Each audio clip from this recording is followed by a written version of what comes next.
How to add profile photo in WhatsApp business account. To open a WhatsApp business account, you can simply install the WhatsApp business app. After installing it, open it.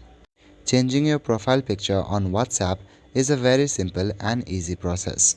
Once you have opened WhatsApp, then click on the three dot icon at the top right corner.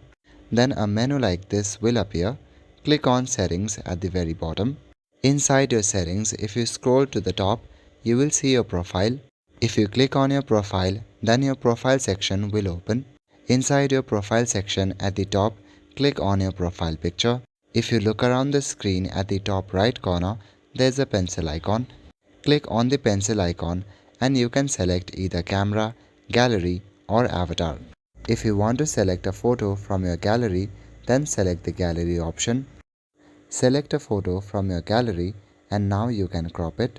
Pick one of the corners and now you can zoom in or zoom out. Once done, click on Done and your profile picture will be changed. That's all for today. Thank you.